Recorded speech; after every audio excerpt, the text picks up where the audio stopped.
projeto localize-se, né? Porque de fato as pessoas pedem isso e elas perguntam por isso, assim, o que vocês fazem, como que vocês andam, o que vocês comem, tipo o Globo Repórter, né? E enfim, né? Assim, qual é a filosofia que vocês seguem, que vocês acreditam em Deus, vários deuses, né? Ou não?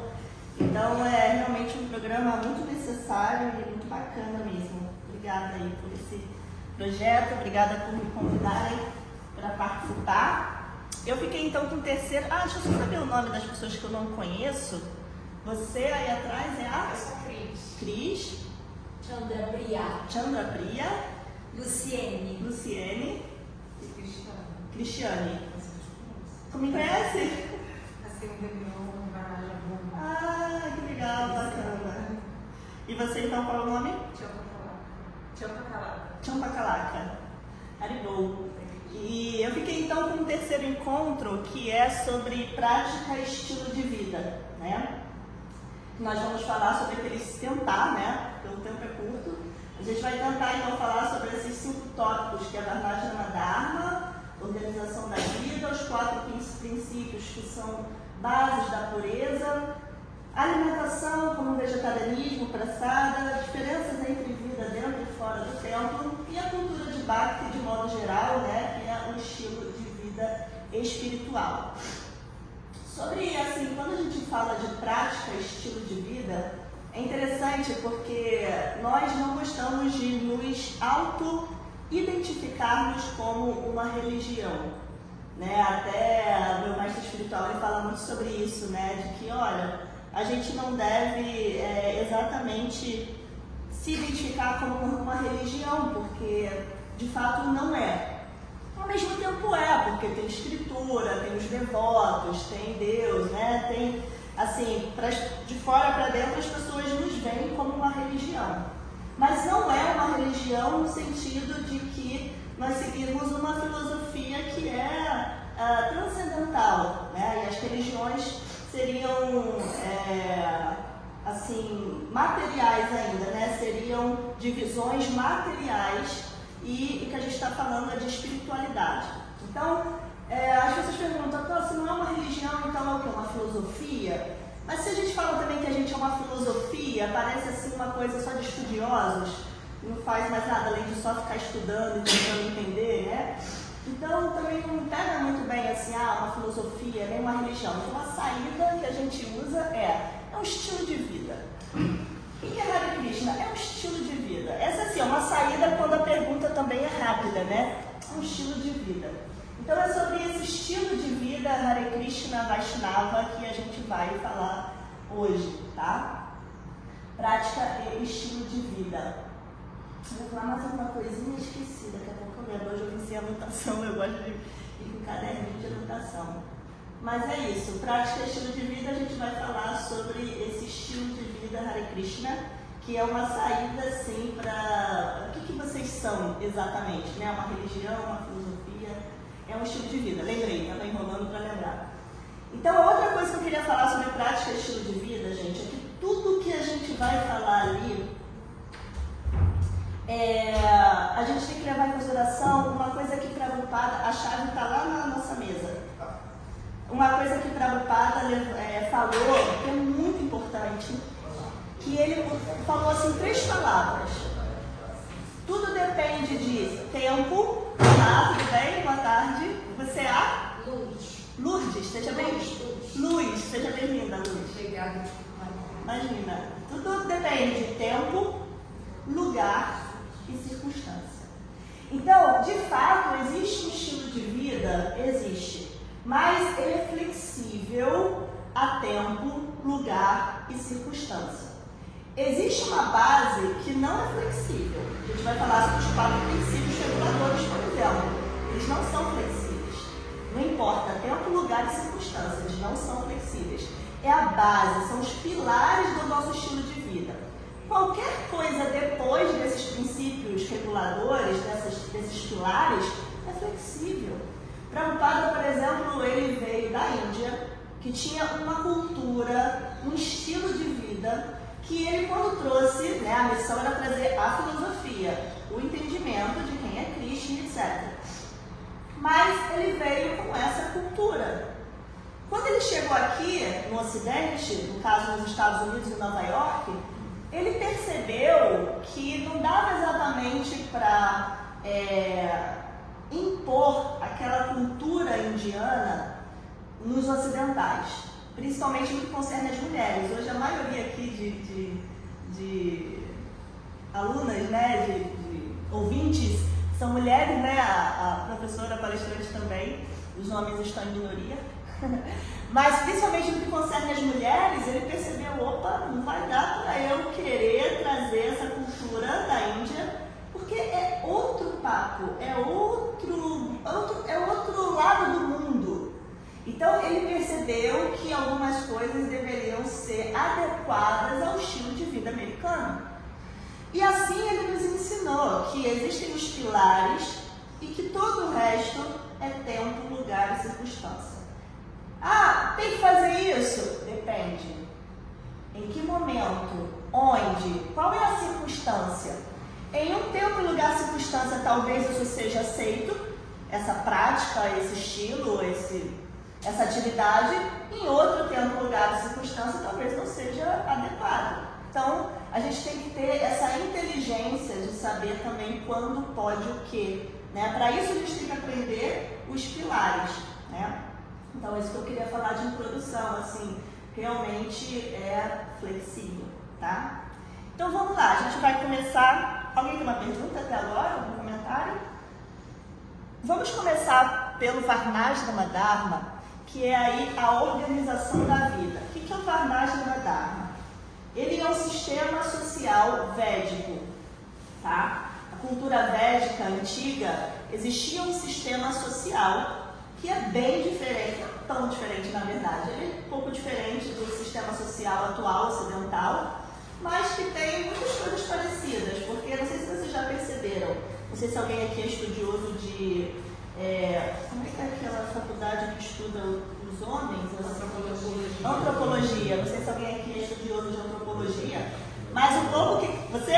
Então, mas mesmo quem não é estudioso, o pouco que cada um conhece sabe que não importa a sociedade, algumas coisas se repetem, né? O que é próprio da natureza humana. Então, ele tem umas diferenças, mas não tem tantas diferenças assim para a sociedade atual. Então, o Varnashrama Dharma, ele é um sistema social védico, né? Que previa, assim, uma vida equilibrada. A gente sabe que hoje no Ocidente, a vida das pessoas está totalmente desequilibrada, desarmoniosa, com Deus, com a natureza, com tudo, totalmente desequilibrada.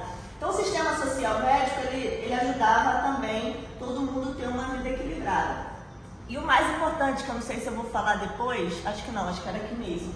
O mais importante, gente, o Varnashrama Dharma, ele não era uma organização da vida pensando nas questões materiais.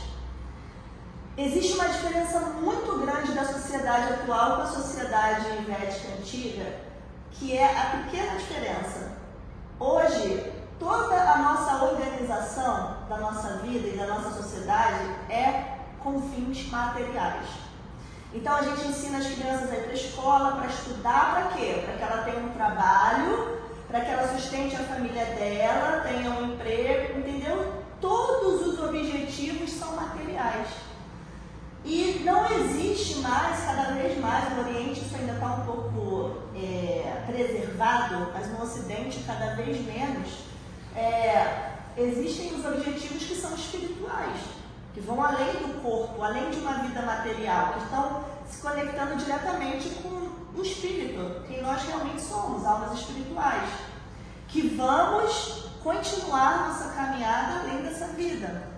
Então, essa é a grande diferença. Talvez quando eu apresentar o sistema social védico, a gente fala assim, meio difícil, meio estranho, mas é porque o objetivo era espiritual, não é material, enquanto que a nossa organização é toda para uma vida material, tá? Oi, Marco, Hare Krishna, tudo bem? E aí, Varnashrama Dharma, né? A palavra ali significa Varna, Ashra e Dharma. Ou seja, o Dharma, as ocupações e os estágios de vida. O Varna, resumindo muito assim rapidamente, a gente ainda vai falar mais sobre ele, mas só para explicar Varnashrama Dharma. Varna são essas ocupações que as pessoas têm numa sociedade, né, e também a sua natureza. Você nasce com inclinação para fazer o que da vida, né? E também tem a ver com o seu trabalho, a sua ocupação. O ashram é o estágio da vida que você está, que te protege de alguma forma. Marco, vou te pedir para chegar um bocadinho para cá, só para eu continuar olhando ali para... Esqueci o nome. Cris. O estágio da vida que você está, né? O ashram. E o dharma, que é uma palavra assim, muito difícil de ser traduzida, mas ele é assim, podemos colocar de uma maneira simples, um dever, né? Existem várias traduções para dharma, né? A gente tem o sanatana dharma, que é um dever espiritual final, mas dharma, assim, de modo geral, a gente pode falar como um dever. Então, Varnashrama Dharma é um dever que cada um tem de acordo com as suas ocupações e o seu estágio de vida. Então, basicamente, os dois ali embaixo eu já falei, né? Os ashrams são 4. Você tem 4 estágios da vida e ali, ó, voltados para a autorrealização. A autorrealização é isso que eu falei de objetivo espiritual. Quando o objetivo da nossa vida é espiritual, o fim tem ligação com a nossa alma, não com o nosso corpo, isso é autorrealização. Autorrealização, realização do eu verdadeiro, que é a alma espiritual, tá? Então, os ashrams, que são estágios da vida, eles são 4. E os varnas, que são as naturezas e ocupações sociais, também são 4, tá? O meu mestre espiritual, ele até brinca que, às vezes, as pessoas chegam perto dele e falam assim, mestre, qual é o Dharma? Tipo assim, qual é a minha missão de vida, né? Porque também tem essa tradução. E ele fala, gente, não dá para responder isso assim. Primeiro que o Dharma depende. Qualquer resposta para a pergunta qual é o meu Dharma depende. Qual é o seu estágio de vida? Você é uma criança? Você é um adolescente? Você é um adulto? Tem filho ou não tem? É casado ou é solteiro? Você é um idoso? Você já está aposentado ou não? Tudo isso indica o seu Dharma. Então, depende primeiro do seu estágio de vida. Depois, qual é o Dharma? Depende. Qual a sua natureza? Você gosta de fazer o quê? Você trabalha com o quê? Você faz o quê? Entendeu? Então, depende dos ashrams e dos dharmas. Depende do seu estágio de vida e da sua ocupação e da sua natureza, tá? Igor, posso te pedir um copinho d'água, por favor? Já tá tão quente hoje, né, que já tá batendo assim. No corredor ali embaixo, tem um bebedouro, tá? Então ali eu trouxe 2 versinhos da Bhagavad Gita. Na verdade é um verso, 2 linhas só do verso 4.13 da Bhagavad Gita, só para dar assim uma carteirada, digamos assim. Porque vocês podem perguntar assim, tá, mas quem inventou o Varnashrama Dharma, esse sistema social védico? Qual foi o filósofo que inventou isso, né? Para eu saber se eu acho bom ou não. Não, Krishna diz na Bhagavad Gita que esse sistema social védico é criado por ele. Então ele diz lá, ó, Chatur Varna Maya Shristam Guna Karma Vibhagashaha. Então, Chatu, as 4 Varna, divisões da sociedade humana, são criadas por mim, Maya Shristam, conforme os 3 modos da natureza material, Guna, e o trabalho atribuído a eles, Karma. Então, Krishna criou os 4 Varnas, que são as 4 naturezas, ocupações. E essas naturezas e ocupações, elas estão diretamente conectadas com os gunas, que são os modos da natureza. Todos vocês têm conhecimento sobre guna? Acho que não dá para explicar muito detalhadamente hoje, mas... Sim, pode fazer. Vamos lá, nós temos essas fases da vida, né? E, por exemplo, quando a gente entra em consciência de Krishna, a gente muda, né? Alguma coisa muda. E é possível que o nosso Dharma material, né? Porque o nosso Dharma espiritual, mas o nosso Dharma material, ele possa mudar para que a gente se alinhe de melhor forma com o nosso Dharma espiritual. A primeira pergunta, que eu não sei se foi uma pergunta, mas eu vou comentar o primeiro comentário, obrigada, por favor. é que você disse, quando a gente conhece a consciência de Krishna, muita coisa muda. Muda a sua consciência. Começa, né, porque também é progressivo, começa a mudar a sua consciência. Mas você não muda a sua natureza. A natureza que você nasceu, de acordo com Guna e Karma, que era o que eu estava falando, não muda. A sua natureza é essa. E o seu estado de vida, né, se você é uma mulher casada ou solteira, com filho ou sem filhos, adolescente, criança ou adulta, isso também não muda. Então, o seu Ashta e o seu Varna, ele não muda. Agora, progressivamente, começa a mudar a sua consciência. E você vai trazer essa consciência expandida para esse estágio de vida e essa sua natureza, essa sua ocupação. Aí a segunda pergunta, será que meu Dharma material vai mudar, né? O que você falou mesmo? Se o Dharma material vai mudar? Para se alinhar. Para se alinhar ao Dharma espiritual. Por exemplo, nessa primeira parte que você trouxe, né? Porque muitas vezes a gente está, por exemplo, caminhando por uma via que a gente que não faz sentido. Exatamente, que não faz sentido, né? E que aí a gente só percebe, tipo, depois, e aí começa a ver, caramba, isso daqui não tem nada a ver comigo, só me adoece, só, né, nada a ver com o ser, né, o humano integral, assim, nem contando com a espiritualidade não, mas com o ser humano integral mesmo.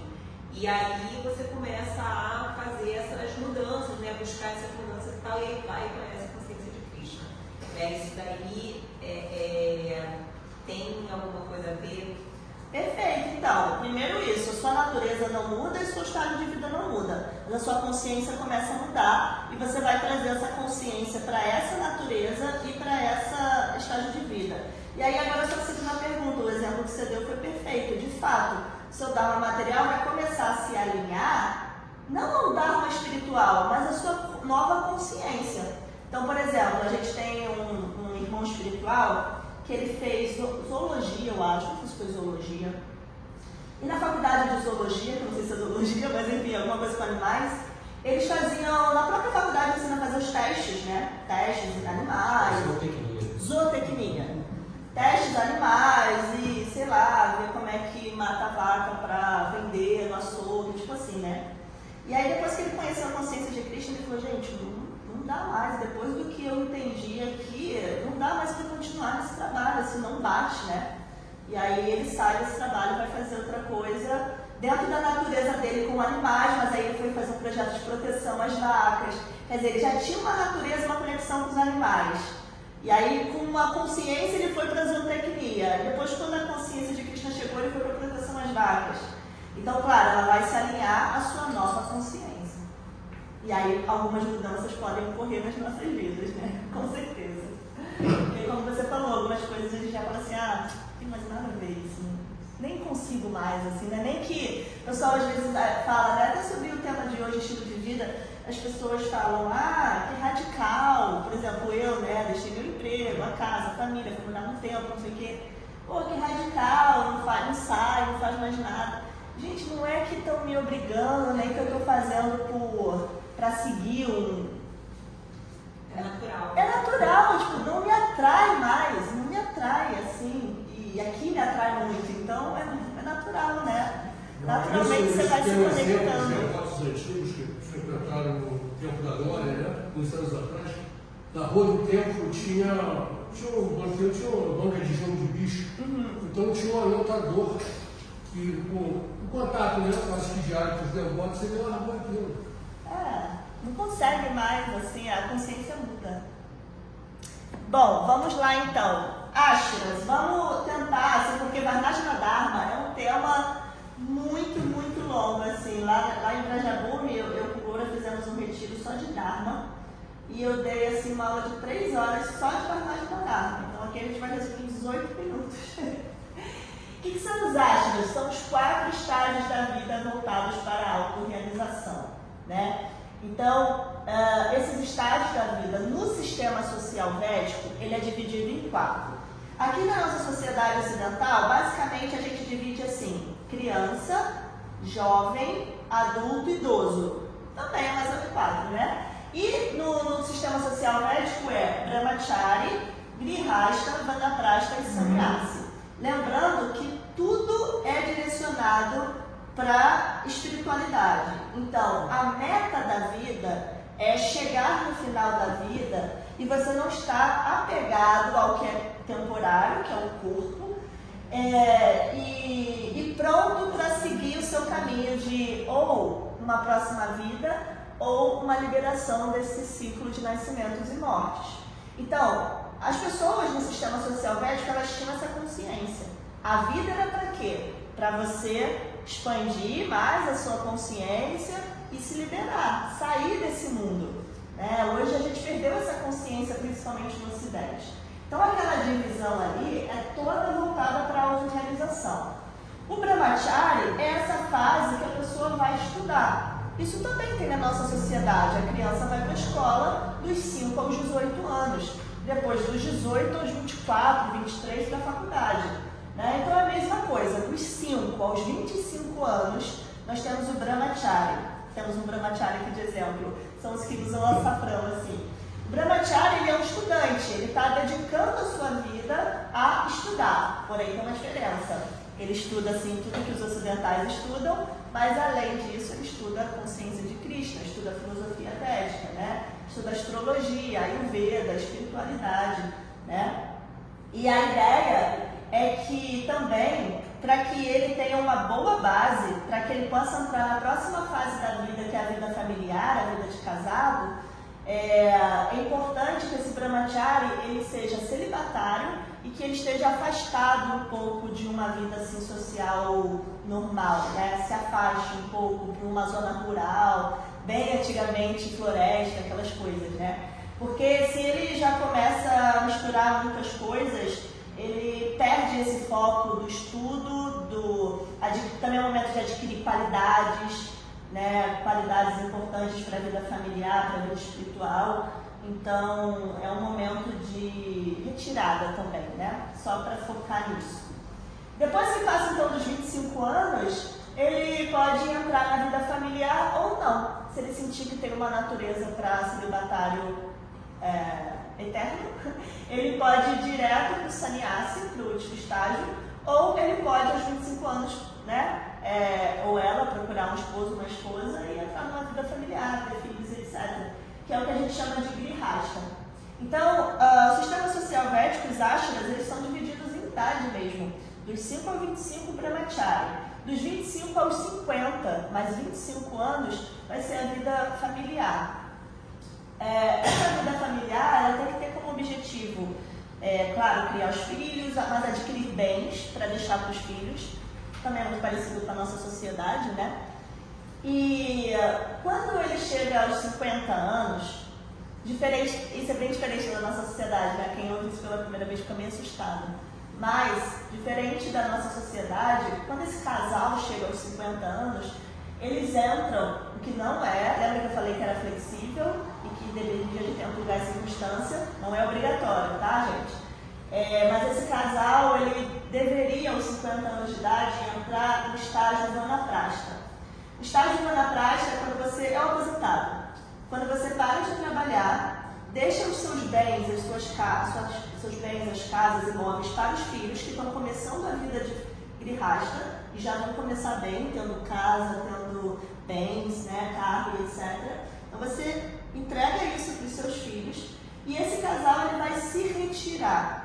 Hoje, os aposentados, eles fazem isso para viajar, curtir a vida, já criei meus filhos, já deixei tudo lá, agora eu vou viajar. O vanaprastha é parecido, só que ele não vai curtir a vida. Ele vai começar a se preparar para a hora derradeira, a morte. Então, ele vai começar a fazer peregrinações, voltar a focar na espiritualidade, no estudo das escrituras, como ele fazia quando era Brahmachari, Então, o vanaprastha, ele começa a se retirar. As pessoas acham que isso não pode ser feito pelas mulheres, ou que não pode ser feito a dois, mas sim, as pessoas estão enganadas. Tem passagens muito, muito antigas que mostram o casal ele se retira junto. Eles entram também numa fase celibatária, que é para não se identificar mais com o corpo, mas eles estão juntos ali, fazendo peregrinações, focando na espiritualidade, fazendo retiros espirituais, que é mais parecido com a gente aqui. E depois de um tempo, David Vanaprastha, aí não tem exatamente uma idade, tem sim, 75 anos, mais 25 anos, ele pode tomar sannyasa, que daí é um renunciante total.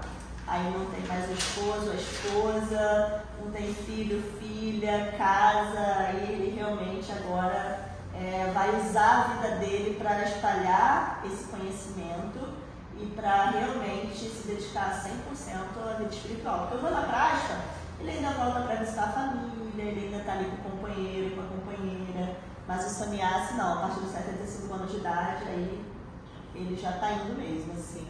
E é engraçado porque essas pessoas na nossa sociedade, né, de 75 anos, elas estão ali no lar familiar, né? É comum a gente ver, na Índia também, na verdade, mas existe esse sistema de sannyasa, assim, ele vai pegar o rumo dele já para quase partir. Krishnamai, essa coisa de idade é rígida? Não, tudo é flexível. E se eu entrei na consciência de Krishna com 50 anos, em que estágio eu vou entrar? Né? Então, a gente precisa flexibilizar e adaptar tudo. Lembrando que isso é um sistema social de milhares de anos atrás, que a base dele é interessante, né? Você ter uma vida ali de estudar, de construir a família, depois de se retirar um pouco e depois de renunciar totalmente. Você não vai levar nada dessa vida, como dizem, né? Não adianta ficar pegada, carro, casa, isso, aquilo que não vai levar nada. Então o estágio de sannyasa é tipo assim, ó, já deu, é hora de renunciar tudo mesmo família, porque a família também não vai ser levada, né? Então, renunciar tudo mesmo. E aí, isso é muito flexível, muito adaptável, né? Essa pessoa entrou, por exemplo, você tem quantos anos? Ainda está dentro da idade de um brahmachari, mas ele poderia ter 35 e ter tomado um brahmachari porque ele está começando agora. Então ele pode querer começar primeiro focando no estudo, na espiritualidade, etc. E depois se ele rasta ou não, né? Então isso... Boa tarde, tudo bem? Hare Krishna. Bem flexível, né? Porque tem brahmachari de 70 anos e tem seriedade que tomam seriedade com 27 anos, Guru Deva, por exemplo. Tem, na verdade, isso aí não é nem flexibilidade, são as exceções, né? Porque, por exemplo, dentro de uma estrutura da ISKCON, você só pode tomar sannyasa com 75 anos depois que o seu mestre espiritual morre. Mas nós temos umas exceções, né? Meu mestre espiritual tomou sannyasa com 27 anos e o guru dele ainda é vivo até hoje. Então, tem as exceções justamente porque é flexível, né? E o brahmachari, que ainda está brahmachari desde muito tempo, é porque ele não se sentiu adequado para tomar sannyasa. Ele pulou grihastha e vanaprastha, não casou, mas ele não se sentiu qualificado para tomar sannyasa. Então a gente tem hoje brahmacharis dentro da consciência de Krishna, 70, 80 anos, que são brahmacharis desde os 20 e nunca saíram desse ashram, né? Não se sentem qualificados para tomar sannyasa, que também tem umas regrinhas para tomar sannyasa. Seu nome é? Paulo César. Paulo César, seja bem-vindo, tá? Alguma pergunta sobre ashrams? Então vamos para os varnas. Pergunta? Pode falar. Você está falando assim, tomar sannyasa. Eu fiquei assim, como? Como assim a pessoa vai... Ela escolhe, é uma passagem? Quando eu falo assim, tomar sannyasa é uma iniciação espiritual. Como se fosse um batismo na... entendi. O sannyasa, ele tem um rito para virar um sannyasa. Os varnas, então, vamos para os varnas. São as 4 naturezas e ocupações sociais. Esse aqui que eu tinha trazido um outro verso, mas não trouxe. Então, os varnas, eles são essas nossas naturezas. A gente sabe que todo mundo já nasce com uma certa inclinação, né? A pessoa, assim, desde pequena, ela já começa a manifestar: esse aí vai ser médico, esse aí vai ser professor, esse aí vai ser advogado, esse aí não vai querer trabalhar, tipo assim, né? A pessoa já começa a manifestar, já nasce com uma natureza. Essa natureza, ela tem relação... eu trouxe o verso assim, foi esse aqui. Ela tem relação com guna e karma. O que é o karma? São, né, muito amplo também.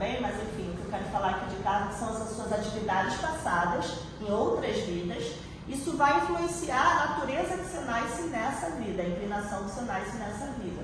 E o Guna, que eu estava perguntando se alguém não sabia, né? São esses 3 modos da natureza que controlam as entidades vivas, né?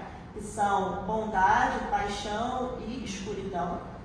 Então, a consciência que você morre na outra vida, se você estava mais conectado com o modo da escuridão, o modo da ignorância, mais conectado com o modo da paixão, mais conectado com o modo da bondade, unido, Guna Karma, Vibhaga Shahara. Então, ó, a sua consciência mais conectada com o modo da natureza, unido às suas atividades, isso determina a sua inclinação nessa vida. Então a pessoa já nasce assim, eu que sou professora, né? Você olha na turma, tenho mais estudiosinho, tenho mais bagunceirinho, tenho mais quietinho, tenho mais falante, tenho que gosta de aparecer mais, tenho que gosta de aparecer menos.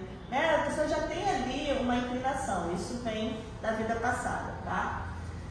E aí essas naturezas, naturalmente, elas vão determinar as nossas ocupações sociais. É a sua profissão mesmo, o que você vai fazer da vida. Então, essas ocupações, nesse sistema social védico, ela é dividida em 4 também.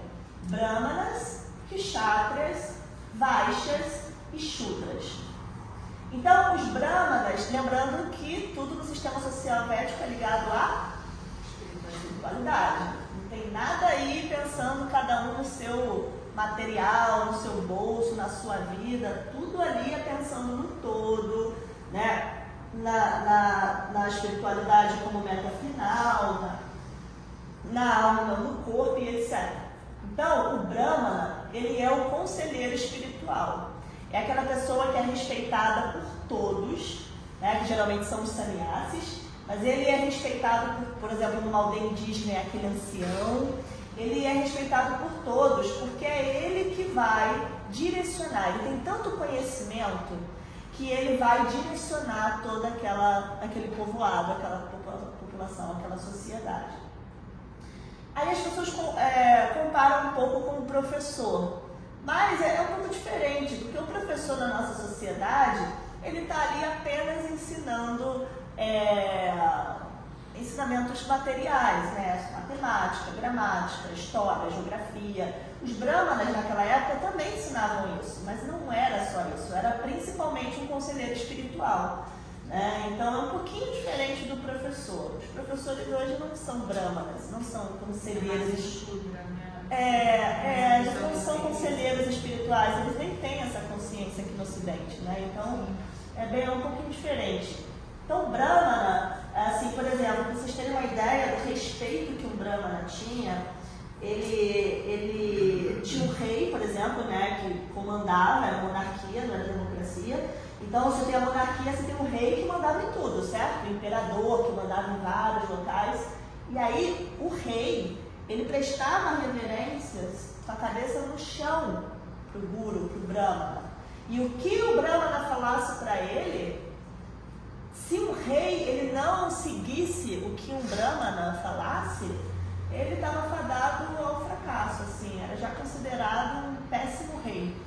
Então, nesse sistema, o rei, ele segue esse conselheiro, porque esse Brahmana, ele tem o conhecimento para orientar. Então, numa situação, por exemplo, difícil, um dilema, o rei não sabia o que fazer, o Brahmana falava, faz assim, porque ele tem conhecimento. Hoje, dentro da consciência de Krishna, isso é feito de que forma? O discípulo e o mestre. O mestre, ele tem tanto conhecimento espiritual sobre a Bhagavad Gita, sobre o que Krishna instruiu e etc., que ele nos orienta sobre como fazer, o que devo fazer, o que não devo fazer, porque a gente não tem conhecimento para isso. Então, o Brahmana é esse conselheiro espiritual. Aí temos também o Kshatriya. O Kshatriya eram os administradores e também os militares, digamos assim. Né? Os Kshatriyas, eles são os protetores da sociedade. Eles protegem a sociedade tanto em nível administrando a sociedade, como em nível tipo exército mesmo, protegendo a sociedade. Né? Então, quando você administra bem um povoado, né, um líder que administra bem, ele protege a sociedade também da fome, de uma série de coisas. Então, o Kshatriya é o protetor da sociedade nesse sentido, são os administradores e os militares. Hoje, se a gente comparar, infelizmente, né, os que deveriam ser os kshatras, que seriam políticos e policiais, militares, eles não fazem isso já tão bem, né? Tem uma série de falhas. Eles estão pensando assim, todo o problema da sociedade atual em relação à sociedade védica é porque... Oi? Foco material. Foco material, e é porque existe o que Krishna chama de kama. Existe a luxúria, existe o egoísmo, o pensar em mim. O egoísmo, como o meu mestre espiritual fala, ele é a base de todos os problemas. Se você pensar corrupção, egoísmo, que a pessoa quer ganhar dinheiro para ela. Se você pensar em problema ambiental, egoísmo, porque eu penso em mim, não penso na natureza. Sei lá, qualquer problema que você pensar, o problema é egoísmo. Então, no sistema social védico, essa cama ainda não existia, né? Essa luxúria, esse egoísmo, ele ainda não, né? Se a gente pensar nas outras eras, isso ainda estava um pouco mais restrito a um ou outro, né? Estava para contar nos dedos. Mas a nossa sociedade, isso é a maioria, né? Então, os kshatras da nossa sociedade não protegem a sociedade, né? Nem os militares, nem os administradores, mas seria mais ou menos isso. Então, vocês estão vendo que é muito parecido, mas também tem as diferenças de consciência. O Vaishya, eles são os produtores e os comerciantes. Então, tanto aqueles que produzem o alimento, os agricultores, por exemplo, quanto os comerciantes, os que vendem e compram, para que todos possam ter acesso às coisas, né? E os Shudras, eles são os prestadores de serviços. Eram as pessoas mais simples que tinham essa natureza para prestar serviço aos Vaishyas, prestar serviço aos Kshatras, prestar serviço aos Brahmanas, né? Mas principalmente os Vaishyas e os Kshatras. E na nossa sociedade hoje, quando a gente pensa em Shudra, a gente vai logo pensando, por dizer, pessoas mais simples que prestam serviço, você logo pensa, sei lá, no lixeiro, na empregada doméstica, né, nesse sentido assim. Porém, a gente, né, quando lê sobre Varnashrama Dharma, o médico, por exemplo, que ganha muito bem, né, a gente sabe na nossa sociedade, é um Shudra, ele é um prestador de serviço. Um ator que está ganhando, sei lá, muito dinheiro aí, ele é um Shudra, ele está prestando serviço, né? Os artistas, de modo geral, são Shudras, os médicos, todos que estão prestando serviço à sociedade são Shudras, tá? Então não é só a empregada doméstica e o varredor de rua, não. O jogador de futebol é porque, quando a gente pensa na nossa sociedade, se a gente for fazer pirâmide, qual é a nossa pirâmide? É dinheiro. Né? Então está lá em cima quem tem mais dinheiro e está lá embaixo quem tem mais dinheiro. Ali pode até ter uma pirâmide, em que o Shudra está embaixo e o Brahmana está em cima. Mas o fator que define essa pirâmide não é o dinheiro, né? O fator é o conhecimento, né? A espiritualidade, etc. O Brahmana, ele tem tanto conhecimento, né, acerca da espiritualidade que ele consegue instruir toda a sociedade. O Shudra, que tem um pouco menos, ele vai prestar serviço. Boa tarde, tudo bem? Seja bem-vinda, Licear. Júlia, prazer, Krishna Maia. E o último ponto que eu queria tratar sobre essas 4 naturezas e ocupações sociais, né? Os Brahmanas, Kshatras, Vaishyas e Shudras. Eu estou esquecido o que anotar, estou muito esquecida, mas daqui a pouco vem. Alguém quer fazer alguma pergunta ou comentário sobre esse... Você não pode, brincadeira. Tá. Localizar qual o verso que fala disso. Semana passada eu aqui na página. Será que é esse aqui que eu trouxe, ó? Swadharma apichaveksha navikampitu arhasi narnyadi yuda shreyonyat kshatriyasya navidyate. Não, nessa não. O que eu queria falar era uma outra. Eu tô Fala dos políticos, dos construtores, dos professores. Pois é, eu ia trazer esse verso, não trouxe, eu estava procurando ele antes desse, né? Que era o 4.13, eu acho que era o 6 ponto alguma coisa. É isso mesmo, eu não botei sem querer, eu ia trazer. É o 6 ponto alguma coisa, não me lembro. É o capítulo 6, que Krishna ele vai falar, né, sobre as 4 divisões mesmo da sociedade. Aí ele fala os Kshatras, os Shudras, os Brahmanas e os Vaishyas. Quem mais tem pergunta? Você?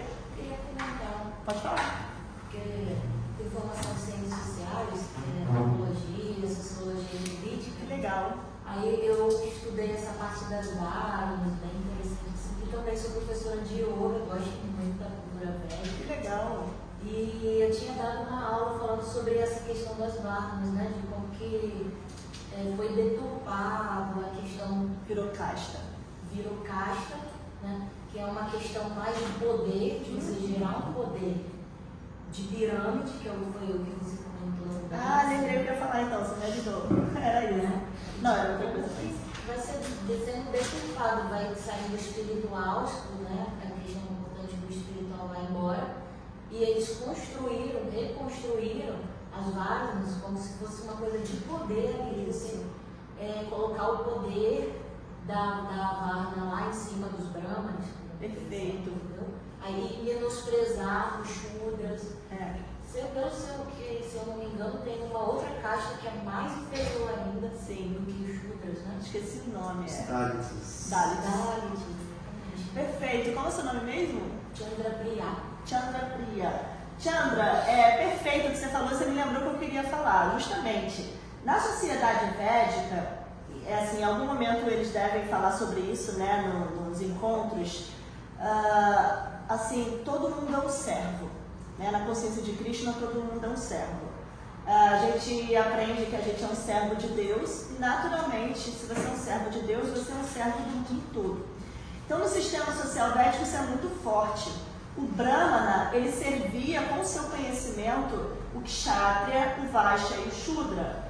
O Kshatriya, ele servia com a sua proteção e a sua boa administração o Brahmana, o Vaishya e o Shudra.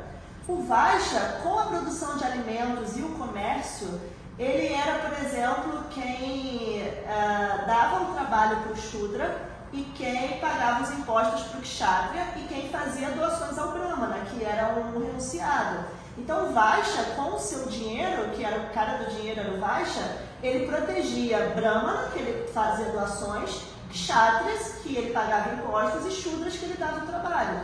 E os Shudras, com a sua prestação de serviço, ele servia a todos os outros. Então ali todo mundo está servindo todo mundo. E como a administração era boa, o Shudra não importa que ele prestasse um serviço. Ele tinha alimentação, felicidade, harmonia, uma vida feliz, etc. Então, o que você falou é perfeito. Isso, com o Kali Yuga, que é a era das desavenças, isso foi deturpado, virou casta, e aí virou preconceito. Assim como no Brasil tem preconceito contra o negro, o pobre, etc., lá tem preconceito contra o Shudra, e se você não é da minha casta, você não casa comigo, aquelas coisas malucas, né? Mas aí é deturpação total. Que bom que você entende isso, é uma pessoa inteligente, porque já vieram algumas pessoas aqui que às vezes eu converso sobre isso e a pessoa fala assim, mas na Índia é um absurdo, tem aquelas castas, eu já li um livro, já vi um filme, já fui na Índia. Eu falei, gente, mas isso é deturpação da filosofia, deturpação do conhecimento. A base é perfeita, foi Krishna que criou. Diga, Hari. Eu estava lembrando que eu estava lendo a Paralelâmica e ele estava contando lá o passatempo dele, etc., dele discutindo, porque o contrário acreditava que era exatamente uma questão de casta, tipo, a pessoa nasceu Shudra, vai ser Shudra pela vida inteira. Ele falava, não, se é uma pessoa que se diz Shudra, mas tipo assim, ela age como um Brahma, então ela tem que ser tratada como um Brahma. Da mesma forma, se um Brahma age como um Shudra, tem que ser tratado como um Shudra. E as pessoas, como o Prabhupada disse, um pouco fundo de conhecimento, perfeito o que você falou, e Prabhupada ainda dizia, as pessoas com pouco fundo de conhecimento, né, ou de inteligência, elas acham que bem antigamente, nas outras eras, nasceu filho de Brahmana, tinha que ser Brahmana, nasceu filho de Shudra, tinha que ser Shudra. Não, você leu Bhagavata, é exatamente o que o Hari falou. A pessoa é filho de Brahmana, ela naturalmente é assim, a família toda é de médico, meio que a gente sabe que aquele filho vai ter, assim, todas as tendências e todas as facilidades para ser um médico. Mas ele não necessariamente vai ser um médico, ele pode ter natureza para ser professor. E aí ele pode ser professor, né? Quer dizer, pode rolar a pressão de alguns familiares, mas é a natureza dele. Então, da mesma forma, você pode nascer filho de Brahmana, mas ter um comportamento de Shudra, então você não é um Brahmana, né? Então tudo depende das suas atividades, do seu comportamento e da sua natureza, não da sua família. tem várias figuras, né, que mostram que numa família de Brahmana ou de santos, aí nasce o demônio. E vice-versa também, né? Na família de demônios, aí vem. Pranada Maharaj, né? Que nasceu os demônios. O Bhagavatam, ele tira isso da gente. Mais alguém? Então, na aula hoje foi essa questão, até perguntei para o Sevadana do Bhagavatam 9 horas, sobre o Priyavata. Né? Ele nasceu um brahmacharya, né? Teoricamente era um brahma. Teve que casar obrigatoriamente. E o pai, que era o seu Manu, né? O primeiro ser da o Brahma desceu para intervir, não você tem que casar, não, mas eu sou um renunciado. Uma história de Priyavata Maharaj. E aí eu perguntei como isso balancear a transição, né? Acabou que não deu tempo, assim, transição de vocação, de natureza. No caso, ele era um brahmano de natureza e teve que casar, né? Ele teve que administrar o reino e se tornou um kshatriya. Ele teve que se tornar um kshatriya. Né? E teoricamente, assim, há essa transição, porque a transição dos ashras é normal. Você começa com o brahmacharya, casa, se retira, é normal a transição. Mas dentro dos varnas, é normal a transição? Olha, eu amo a história de Priyavrata Maharaj. Tem histórias assim que eu sou apaixonada, né? Tipo Bali Maharaj e Priyavrata, assim, é uma coisa... porque o que a gente tem que entender, Marco, para você pensar nessa transição? Não teria teoricamente a transição, mas existem exceções e flexibilidades. E a primeira coisa que a gente tem que entender para responder a sua pergunta, quando a gente fala em Varnashram Dharma, por mais que o objetivo dessa sociedade, batia aqui nessa tecla, seja sempre espiritual, ainda é um tópico material. Então, você é um brahmacharya, você é um kshatriya, você é um vaishya, ainda é um tópico em termos de organização social, organização da vida. Quando você é um devoto puro, que é o caso de Priyavrata Maharaj, não tem Varnashram Dharma, não tem mais nada. O devoto puro, ele já está totalmente conectado a Krishna, ele é uma alma espiritual, assim, mas ele está vivendo num corpo só por uma missão, assim... Não vai se enredar. Não vai se enredar, ele só veio fazer uma missão, então não tem Varnashram Dharma, não tem nada. Ele faz para dar um exemplo. Mas ele já está acima, já é transcendental.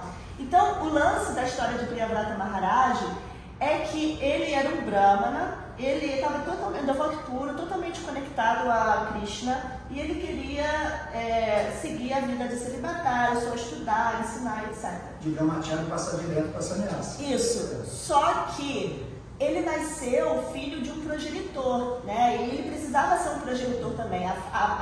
A família dele era responsável por popular o mundo. Entra o Dharma aí. Isso. E ele não podia, simplesmente por causa do desejo dele de ser brahmana, agora além do devoto puro, vem a questão do Dharma, do servo.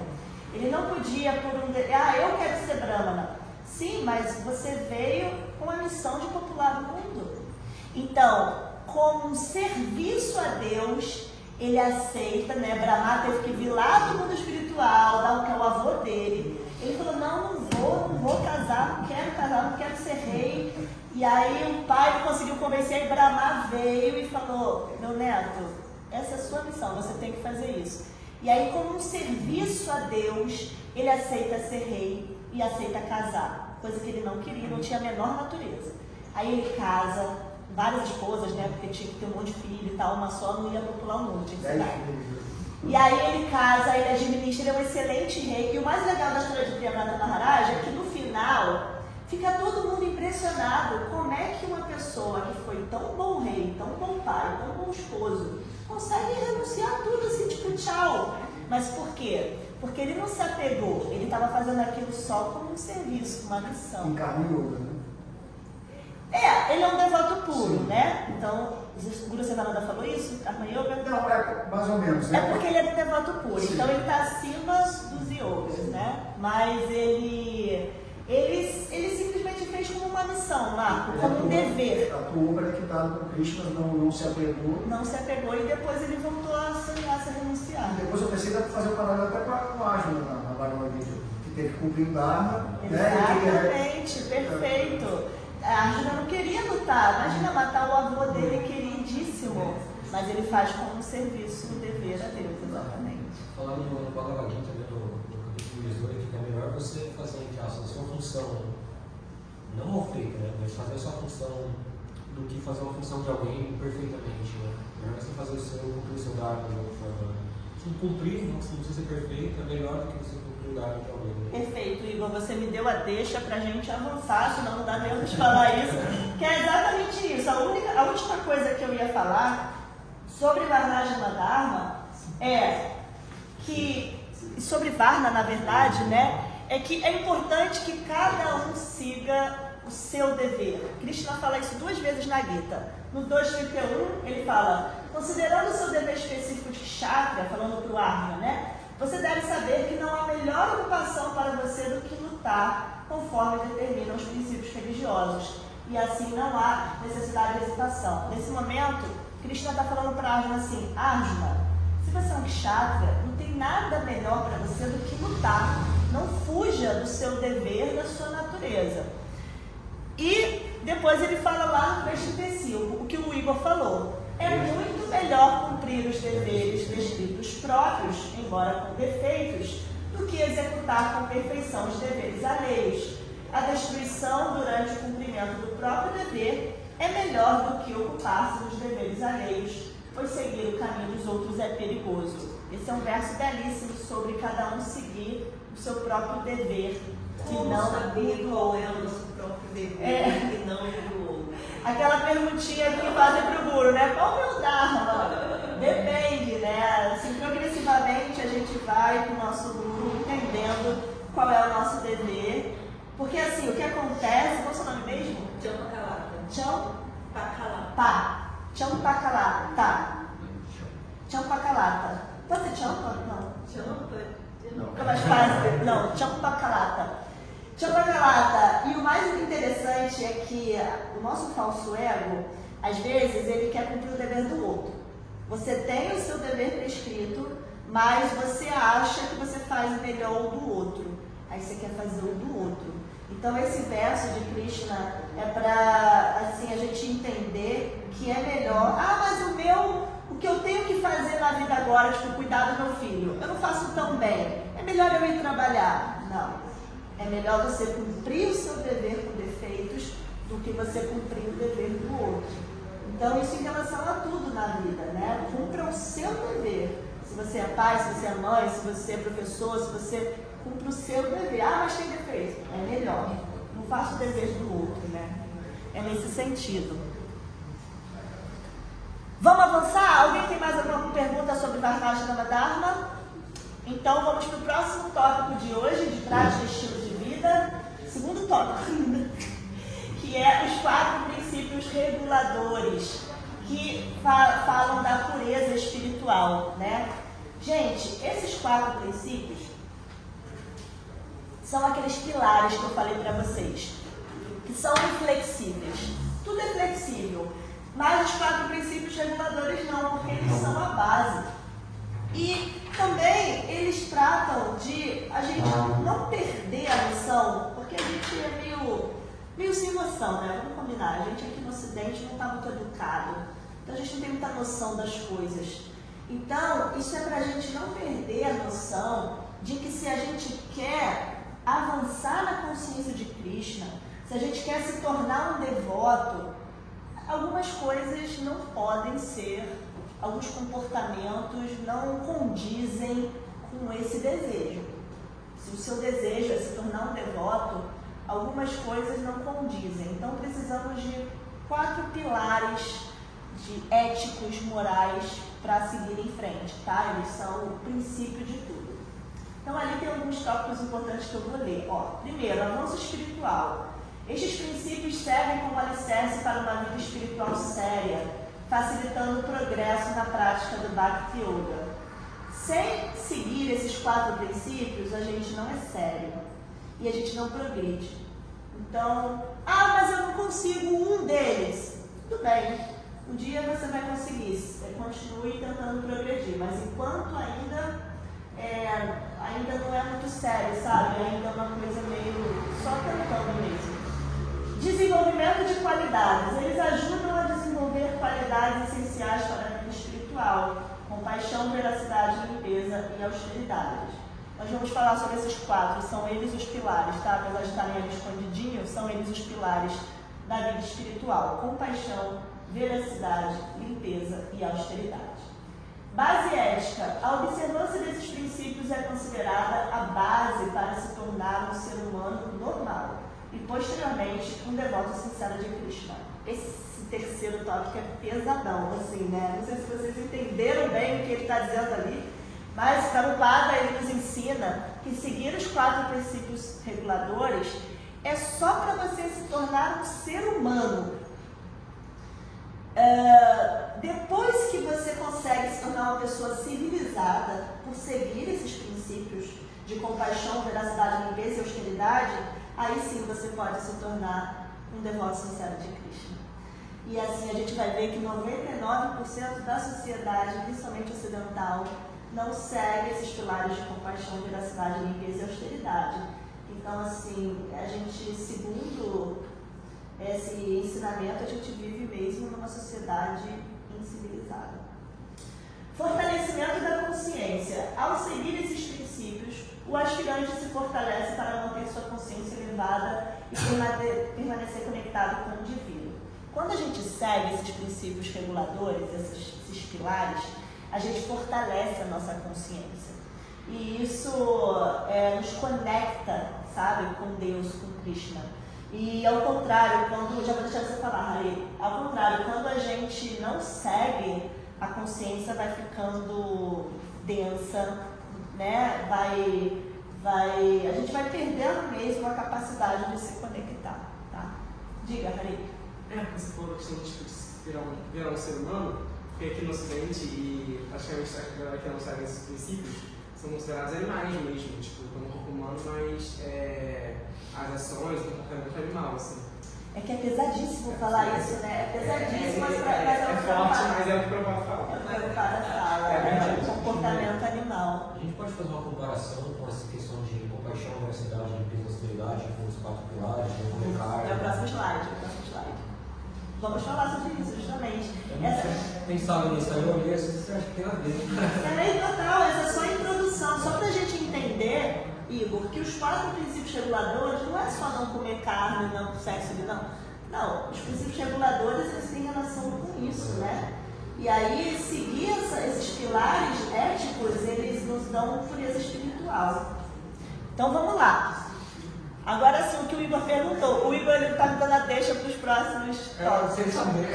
Sem saber. Os 4 princípios e os 4 votos da iniciação. Né? Então, quando a gente é iniciado no movimento Hare Krishna, né? Nessa sucessão discipular Vaishnava, a gente faz 4 votos. Não jogos de azar, não sexo ilícito, não comer carnes, peixes nem ovos e não intoxicação.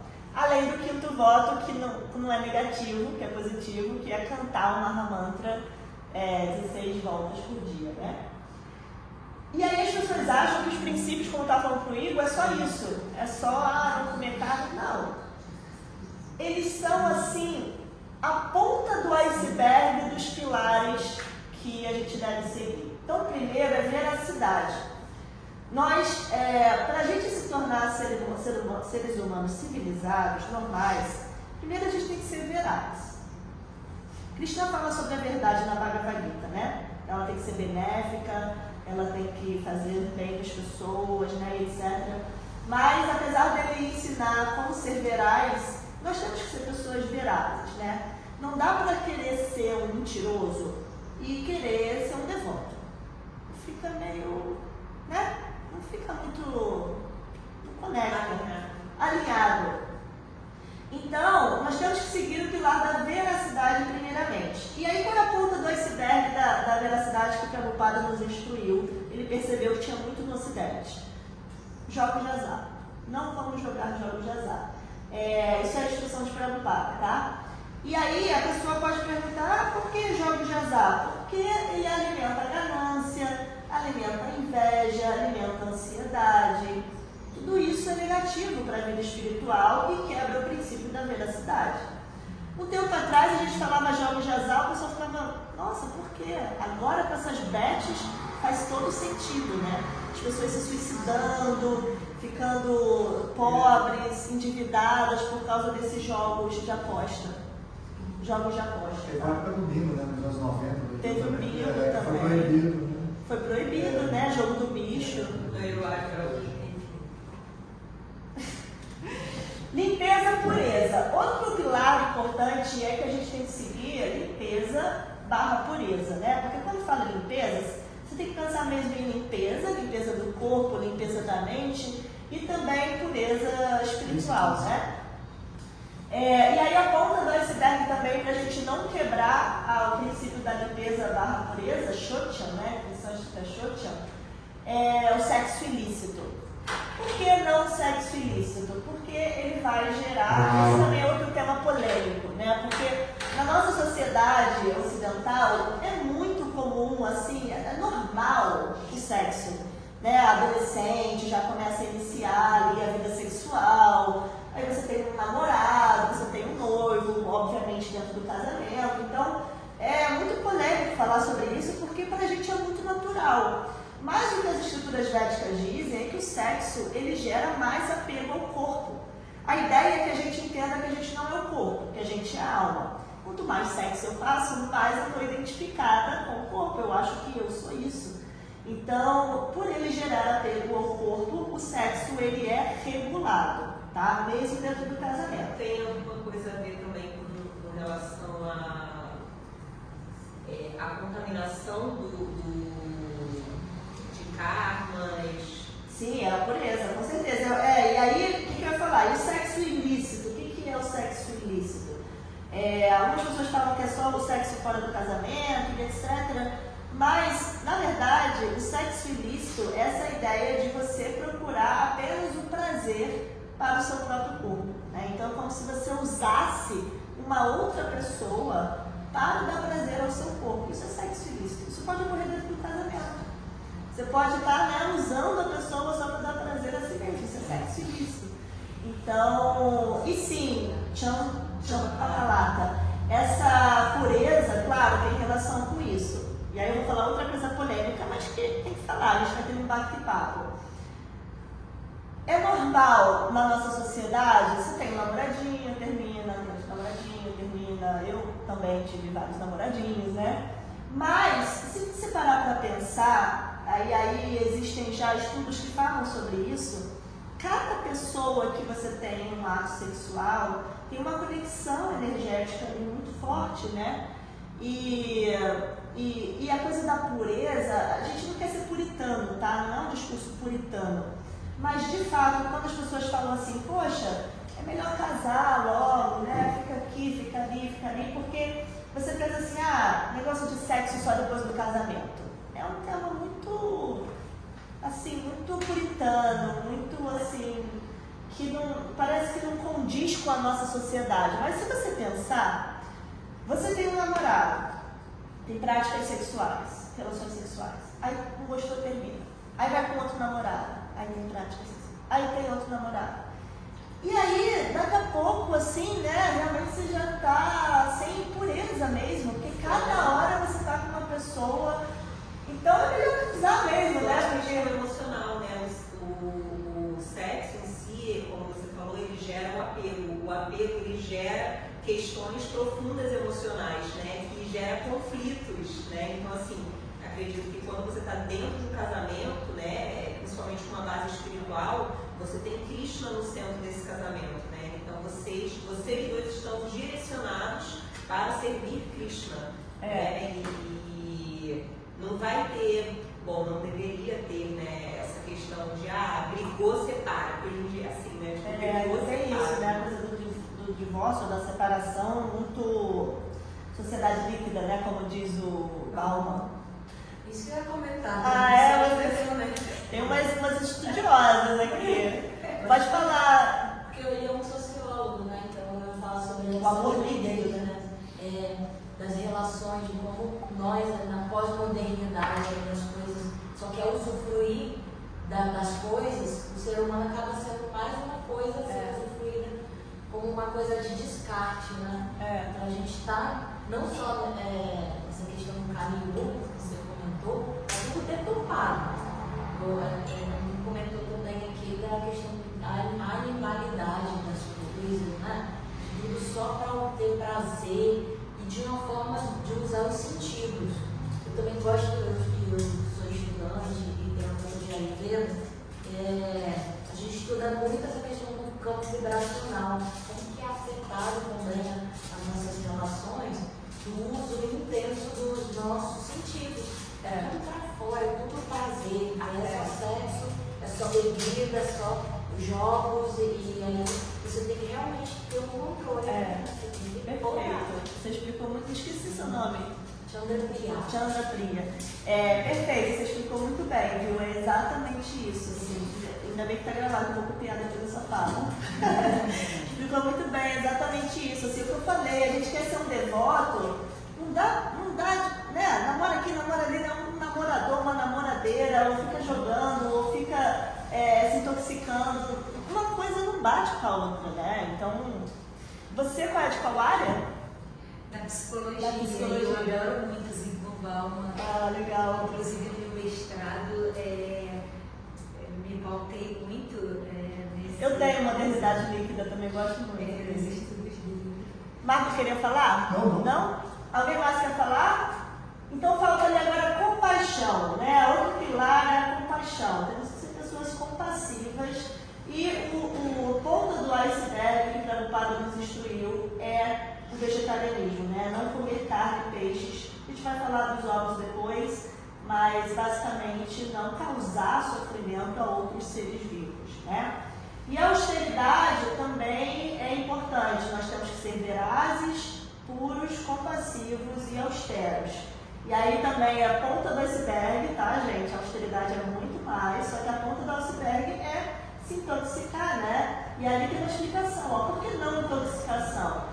Porque afasta o indivíduo da finalidade espiritual, né? Então, de fato, se eu estivesse filmando, eu ia dar um exemplo do meu pai, quando desligar a câmera eu falo, não pode estar assistindo. Mas realmente é um fato, assim, a pessoa que bebe, que come carne, ela não consegue se conectar muito mesmo, assim, é uma coisa que afasta, ou pratica muito sexo ilícito, ou jogatina, ela não consegue se conectar à espiritualidade, assim, são camadas muito grosseiras, assim, né, de desfrute do corpo. Diga, aí. Minha mãe costumava falar que na intoxicação. Minha mãe costumava falar que na intoxicação a gente busca fugir da realidade, tipo assim, alterar nosso estado de consciência para fugir da realidade. A questão é, a gente aceita a realidade, a gente não precisa fugir dela, a gente aceita Cristo. Então, é interessante isso. As pessoas, como elas estão, de forma geral, ignorantes à verdade absoluta, né, ao conhecimento, então são muitos problemas, e aí para fugir da realidade, né, elas se intoxicam. Mas Isso está falando da intoxicação, isso é uma coisa que vai muito além. Tu entra na área negra. Se você conviver, pessoas vivem em bares, tomam drogas, eles você sente que a energia é pesada, né? Você já viu algum bar iluminado, na luz, num lugar aberto? Não, é tudo fechado, as pessoas estão ali, cada um com um problema pior do que o outro. É um negócio muito esquisito. É triste, é verdade.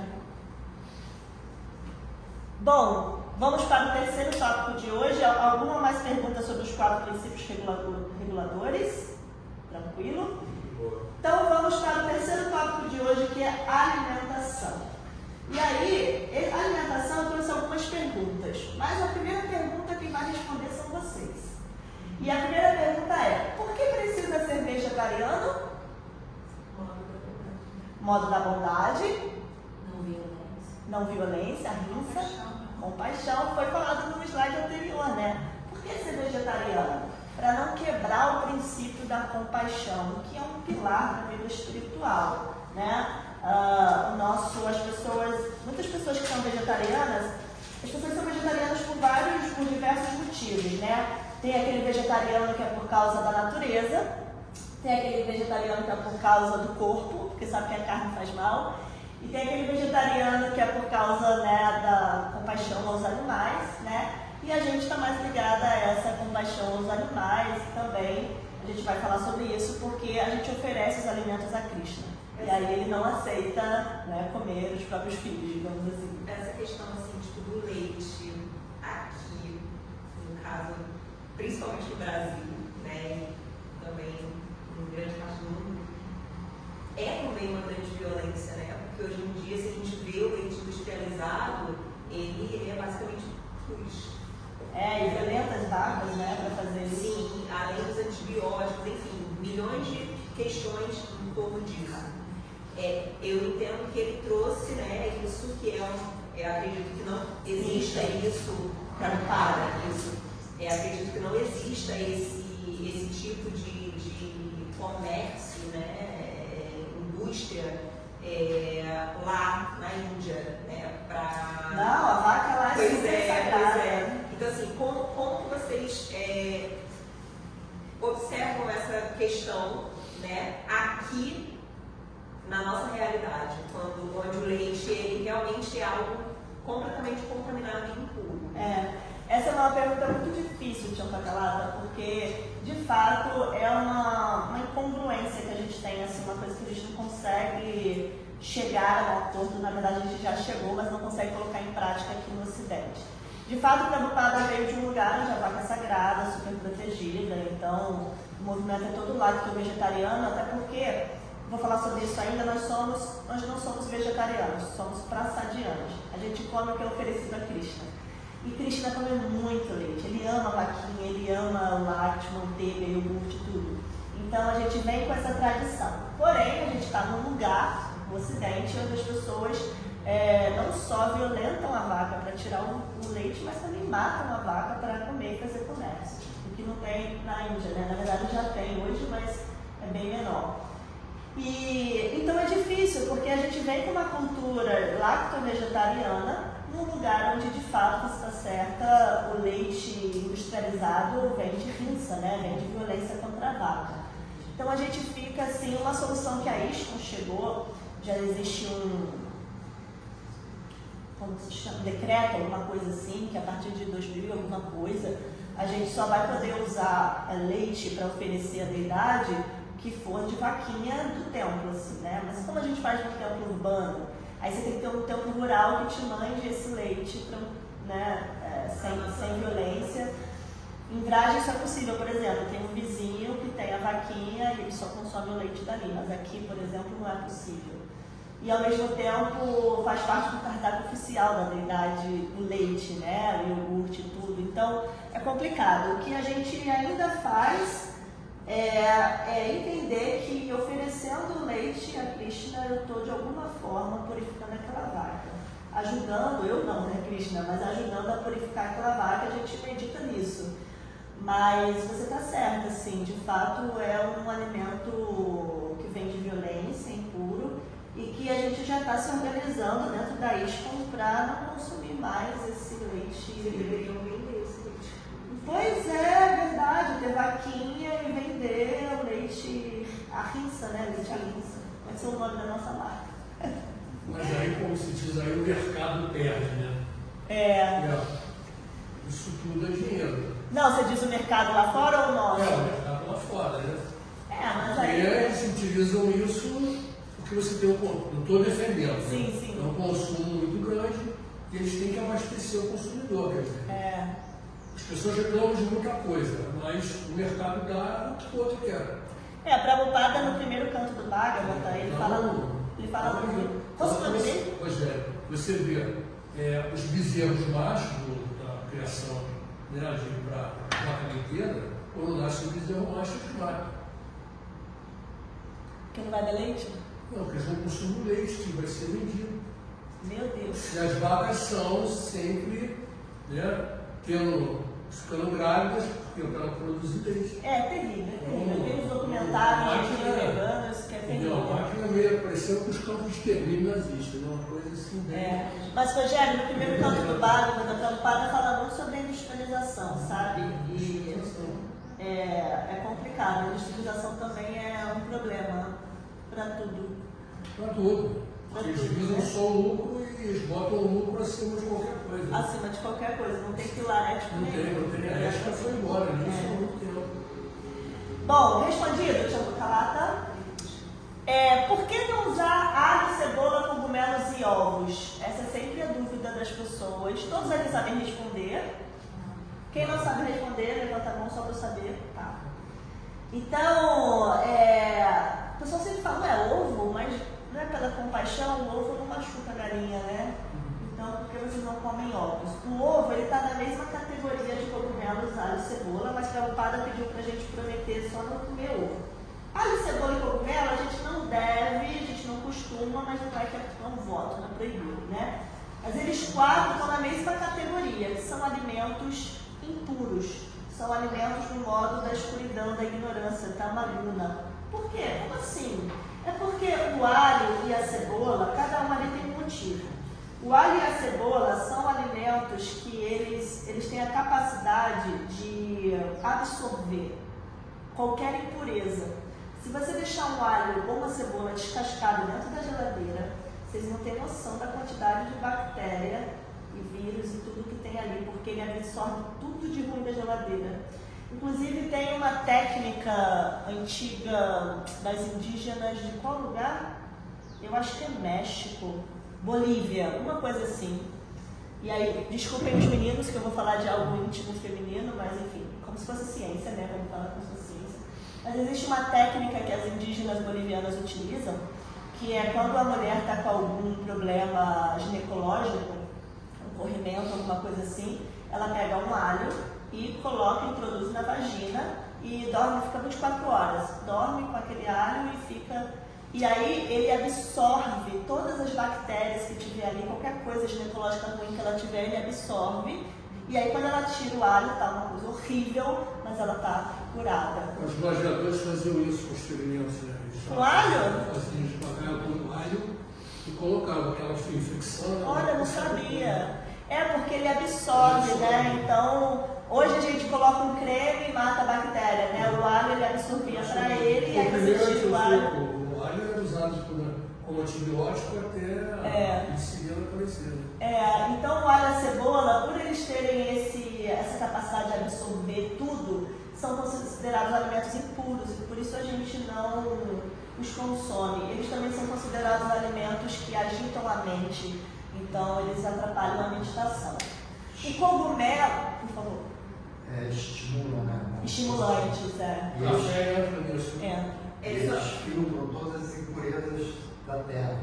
Exatamente. Então, mesmo quando ele já nasce novinho, ele já bonitinho, traz. Né? Branquinho, mas ele está com todas as impurezas Ele no local. absorve. Inclusive a cebola, né? Eu não sei se isso como se diz, mito, mas a cebola o pessoal coloca assim para espantar vampiro, né? Porque ele também pega energia ruim. Alho e cebola, eles pegam a energia ruim do lugar e absorve, depois você joga fora e o lugar fica com uma energia melhor. Eles a cebola, né, eles agitam a mente, porém eles reduzem a capacidade de cognição. Então, assim, É mesmo, isso eu não sabia. Assim, O grande problema com a cozinha italiana. A Ayurveda fala isso, né? Que ele Ayurveda? tipo assim, tem pilotos, né, de ultrassônicos e tal, eles são proibidos de comer, acho que são 72 horas antes, uma coisa assim, porque ele reduz a capacidade de reação, assim, né, de reação, não de reação, mas de ação rápida, né, pra tomar. Caramba, não sabia. Interessante. O cogumelo, ele está na categoria de alimento também puro, porque ele é o que mesmo? Fungo. É um fungo, né? É só nesse sentido mesmo. Acho que todo mundo sabe que é um fungo, né? E o ovo, ele é considerado assim a menstruação da galinha. Então é um alimento também impuro nesse sentido, tá? Então são alimentos que a gente não consome. Além de ter um feto dentro do ovo, né? Que é o pintinho. Se você come o ovo, você está comendo pintinho. Mas mesmo não chocado? Não, ele vem, é fruto do Desse, ovo da galinha, mas quando ela ovula aquele ovo, ele já foi fermentado. Às vezes não. Nossa! Às vezes não. Não, vai. Ele só vira pinto se for perguntado.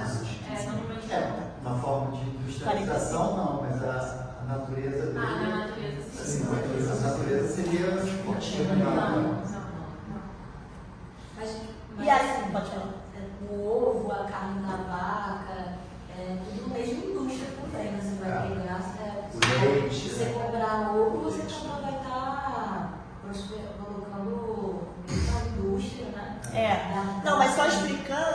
aí o fato de Prabhupada nos pedir para não comer ovo não seria por esse motivo, tá? Seria pela impureza mesmo.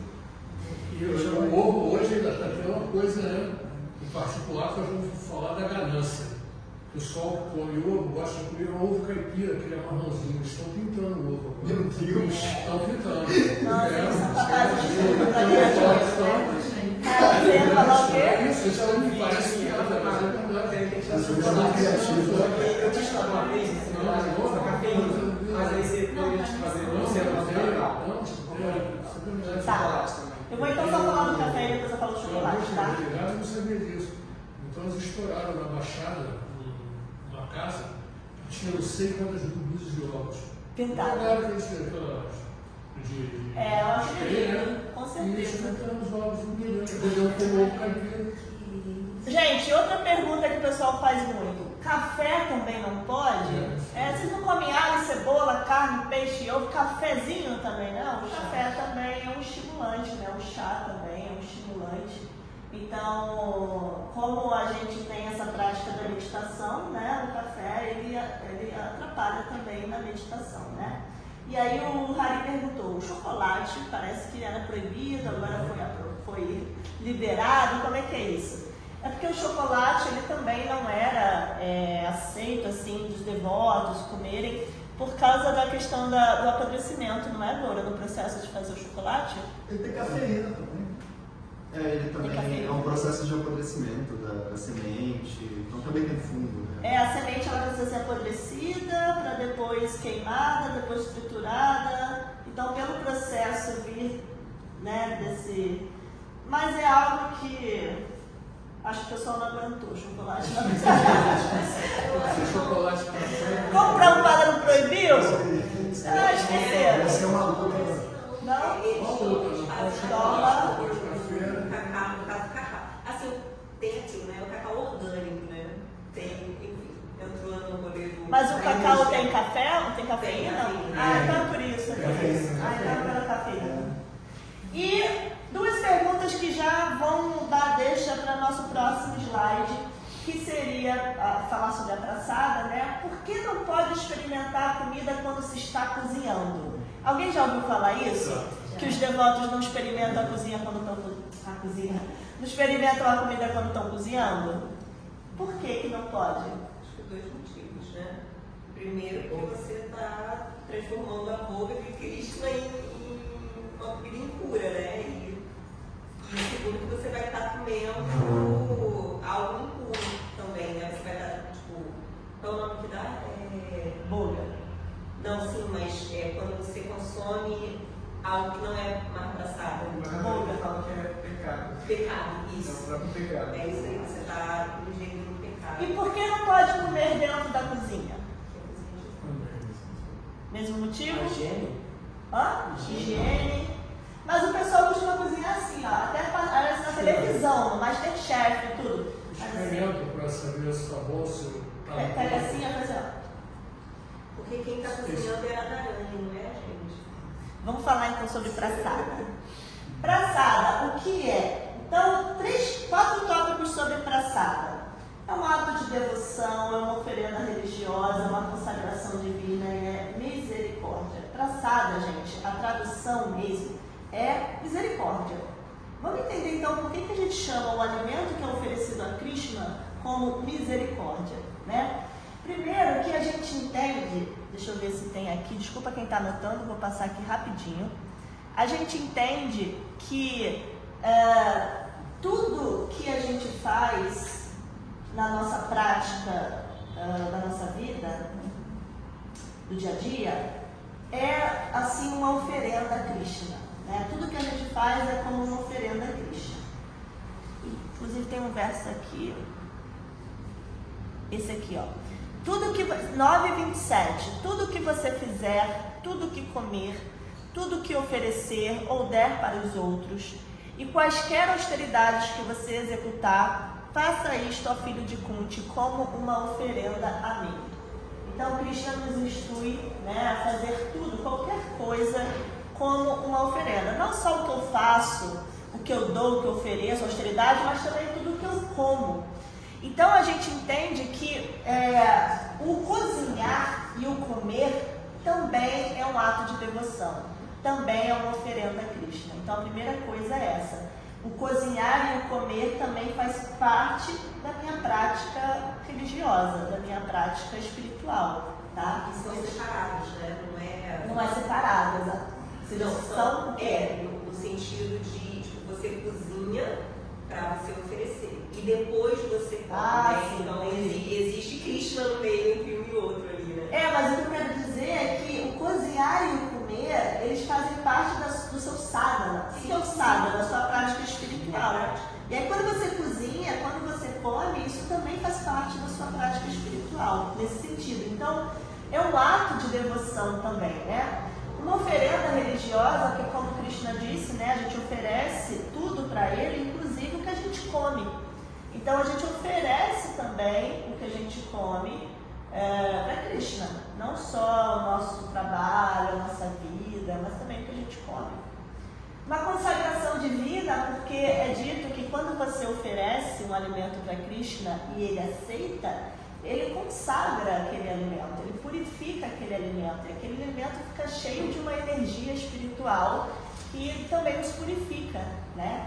Então por isso que é chamado de misericórdia, porque prasada é misericórdia, mas a gente chama qualquer comida oferecida a Krishna por misericórdia, por prasada, né?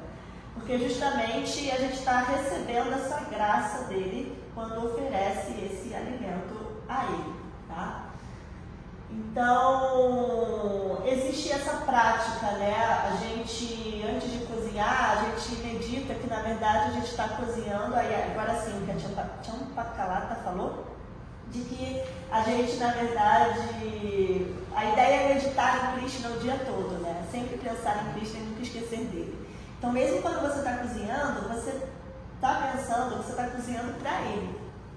E aí, depois, você se oferece, você faz para ele, oferece para ele e tal, e depois você come os caixinhos que sobraram dele, que ele é muito misericordioso, ele deixa tudo pra gente.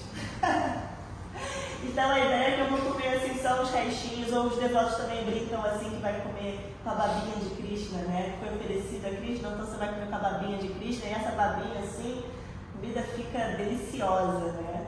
Então essa é a prasada. E o que eu queria falar também sobre essa consagração que purifica, Prabhupada no início do movimento, ele veio para cá e as pessoas, imagina, os devotos eram hippies, né, que se aproximaram dele, e eram pessoas que não seguiam nenhum daqueles 4 princípios reguladores, né? Então eles precisavam se purificar também para começar ali, né, a missão. E aí Prabhupada fazia prasada e falava, comam muito, come mais. E aí a gente fica assim, gente, por que Prabhupada está pedindo para os devotos comerem tanto, né? Assim, uma coisa, a gente sabe que a gula é um dos pecados capitais, que a gente tem que regular nossa língua e tal, mas é porque ali era com o intuito de purificar mesmo. A prasada era o que estava purificando aqueles devotos, junto com o cantar do Mahamantra, mas a prasada também. Então Prabhupada fala, coma muito, não deixa nada na panela. Meu Deus, a missão que a gente percebe o nosso avanço espiritual através da comida. No início você come muito até passar mal, depois você come para se saciar e depois você serve outro. Perfeito, a gente vai falar sobre isso, muito bom. Esse mantra é o mantra de glorificação, né? Vou mostrar esse mantra para vocês. Vou mostrar agora. Então tem um exemplo, um verso também muito famoso, né, que é o 9:26, que Krishna fala, se alguém me oferecer com amor e devoção uma folha, uma flor, frutas ou água, eu as aceitarei. Então, o mais importante, gente, nesse processo de oferecer a Krishna, é a intenção amorosa. É o ato de devoção, como falou ali. Então, a gente não pode entrar, os devotos acabam aprendendo o mantra, aprendendo o que tem que oferecer, e a gente naturalmente acaba entrando num processo muito mecânico. Está oferecido, vamos comer. E não é isso, né? Infelizmente, a gente precisa avançar muito para entender que é um ato de devoção, que é a intenção amorosa de oferecer de fato para Krishna e ter aquele alimento consagrado. Então, Krishna fala, se alguém me oferecer, seja fruto ou água, com amor e devoção, eu aceitarei. Então, o que a gente entende ali implicitamente? Que se não é com amor e devoção, Krishna não está aceitando, não é prasada, tá? Tem que ter a intenção amorosa, sincera. E aí, agora sim, para chegar naquilo que a Devota falou, prasada, por que comer? Né? Porque nos purifica, ajuda no avanço espiritual, nos conecta com Krishna. Tudo isso e mais um pouco, né? Agora, o mais importante é a distribuição. Ali tem um quadro que é um dos meus preferidos de Krishna, que é Krishna com os vaqueirinhos assim, né, os gopas, e ele está distribuindo frutinha, prasada, assim. Ele nem está comendo, ele só está assim distribuindo, né? Então, de fato, como a Champakalata falou, assim, no início a gente tem que comer muito mesmo para se purificar. Depois, qual é o segundo estágio que você falou? Achei muito legal. Para se saciar, né? Você começa a controlar a língua, né? Então, já estou mais um pouco purificada, a ideia é só saciar o corpo, não preciso comer muito, né? E depois você entra nesse estágio de realmente distribuir. A gente diz que prasada e Maha Prashada é o que foi oferecido à deidade. Maha é grande, então prasada é o que eu ofereço, e o que eu ofereço à deidade é Maha Prashada, maior, mais misericórdia ainda. E aí a gente chama Maha Prashada para distribuir, não é para você comer, né? Claro, a gente tem que comer para se purificar, mas tem que honrar, como a gente fala, né? Mas a ideia de ser servo é muito linda, é maravilhosa, né? Na Índia, por exemplo, quando você chega nos templos, eles estão vendendo a Maha Prashada, ou seja, aquele alimento que foi oferecido para as deidades, para arrecadar fundos para o templo, né? Então eles vendem a Maha Prashada. E o que as pessoas fazem? É impressionante. As pessoas compram para distribuir. Você come o que alguém deu para você.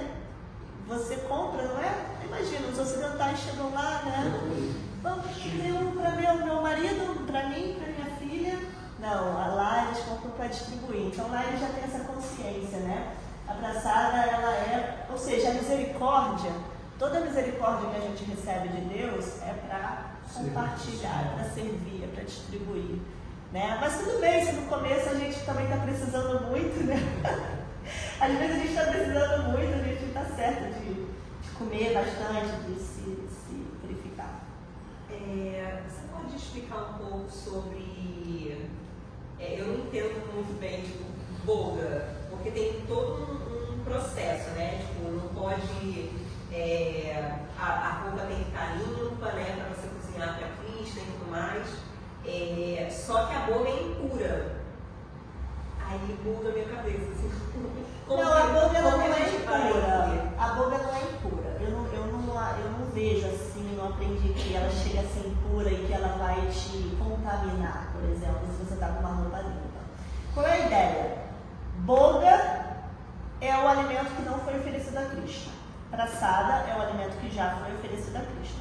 Mas qual é a tradução dessas palavras? Boga é desfrute, prasada é misericórdia. Então qual é a ideia? Boga é tudo aquilo que eu quero desfrutar sem Krishna, que é justamente o problema da alma condicionada. A gente está aqui há vidas e vidas tentando desfrutar desse mundo sem Krishna. Então nós somos bogueiros, como os devotos dizem, já há muitas vidas. A gente está tentando desfrutar, esquecendo que tem Deus. E prasada é quando você se conecta com Deus e aí você começa a receber a misericórdia. Eu que me equivoquei realmente, porque o que contamina na verdade é a Maha Prasada, né? Se você se alimenta, você não pode entrar no altar com o boba de que você honrou a Maha Prasada, né? Assim, eu vou chegar lá, porque só para explicar para os demais, que eu vejo que você já é mais, né, tem nome de iniciado e tal, e os outros são mais iniciantes. O que ela está dizendo são tópicos mais práticos, né, de regulações e regras dentro do templo, por exemplo. Mas vamos para a parte, né, entender a primeira parte filosófica. Boga, eu quero desfrutar sem Krishna. Prasada, eu estou desfrutando daquele alimento com Krishna. Então essa é a primeira coisa que a gente precisa entender da diferença de boga. E aí os devotos instituíram assim: boga é o alimento que não foi oferecido. Quando o alimento chega aqui do mercado, por exemplo, chega as frutas, os legumes, os grãos, isso é boga. porque ele ainda vai ser preparado para Krishna. Se eu desfruto dele sem oferecer, eu estou comendo boga, né? Mas se eu ofereço, eu estou comendo prasada. Aí agora vamos para as regras e regulações de templo naturalmente, né? O alimento ele deve ser feito num ambiente limpo, né? E com uma roupa limpa e uma roupa que não esteja contaminada, né? Tipo, não foi ao banheiro, não comeu com ela, etc. Então, agora sim, desculpa, qual foi a sua dúvida? Não, então é porque eu me confundi. Porque eu fiquei na cabeça assim, tipo, a boba é impuro, mas não é impuro. Não é impuro. É pecado se você consome, porque ele é um desfrute, né? Eu não tinha essa percepção que você falou, que boga é desfrute. Então é óbvio que se você desfruta de uma boga sem oferecer a Krishna, você está pecando, né? Por isso que eu confesso que eu não gosto muito da palavra pecado, porque eu venho de uma tradição cristã, né? Que pecado é outra coisa. Eu prefiro pensar, como assim eu aprendi, que realmente eu querer ficar desfrutando sozinha, sem levar em consideração que eu sou parte integrante de Deus, de uma suprema, de algo supremo, algo maior que eu, não faz muito sentido, né? Então eu prefiro pensar que quando eu como boga, eu estou assim esquecendo de Krishna. Eu estou querendo desfrutar sozinha, me esquecendo de Deus, sabe? Claro, isso pode ser considerado pecado, mas é que essa palavra, pra gente que vem de uma tradição cristã,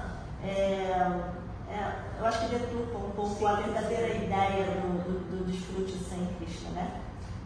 Aí entra a questão de não provar o alimento, porque se você está preparando o alimento para Krishna e vai lá, às vezes até tem um dedo, vai lá para ver, vamos ver se está com sal, por exemplo, né? Que nem faz aqui no acidente.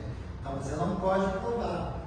Senão está provando a boca, né? Você lembrou que a gente não respondeu essas últimas perguntas, né? Eu só perguntei, o pessoal falou, mas eu ia responder agora, justamente. Então a gente não experimenta a comida quando se está cozinhando, porque ela ainda é boga, né? Eu só vou experimentar, eu só vou comer depois que Krishna comer. É como se a gente colocasse Krishna primeiro, assim, na frente. As frutas, por exemplo, se a gente faz um jejum de manhã com frutas, né?